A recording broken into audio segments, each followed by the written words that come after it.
हरिओम। मैं श्याम का दास आप सभी का अपने शिव परिवार चैनल में स्वागत करता हूं। आइए हम जानते हैं माता दुर्गा का नाम दुर्गा कैसे पड़ा।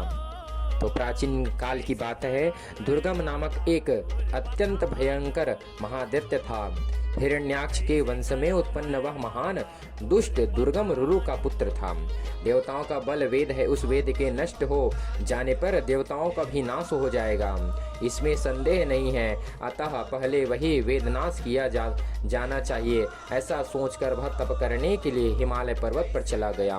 वहां पर मन में ब्रह्मा जी का ध्यान करके उसने केवल वायु पीकर रहते हुए 1000 वर्ष तक कठोर तपस्या की। उसके तेज से देव दानव से समस्त प्राणी संतप्त हो उठे।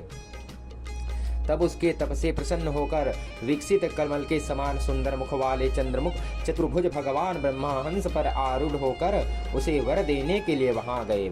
नेत्र मूंद कर समाधि की स्थिति में बैठे हुए उस दैत्य से 4 मुख वाले ब्रह्मा जी ने स्पष्ट वाणी से कहा, तुम्हारा कल्याण हो। तुम्हारे मन में जो भी इच्छा हो उसे वर के रूप में मांग लो। वरदाताओं का स्वामी मैं तुम्हारी तपस्या से प्रसन्न होकर इस समस्त समय उपस्थित हुआ हूँ। ब्रह्मा जी के मुख से यह वाणी सुनकर वह दैत्य समाधि से उठ खड़ा हुआ और उसने पूजा करके वर मांगते हुए कहा, हे सुरेश, मुझे सभी वेद देने की कृपा कीजिए। साथ ही में हे महेश्वर, तीनों लोकों में ब्राह्मणों और देवताओं के पास जो मंत्र है वे सब मेरे पास आ जाए और मुझे वह बल दीजिए जिससे मेरे द्वारा देवताओं की पराजय हो जाए।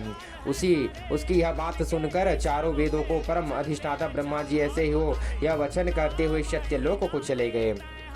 उसी समय से ब्राह्मणों को समस्त वेद विस्मित हो गए।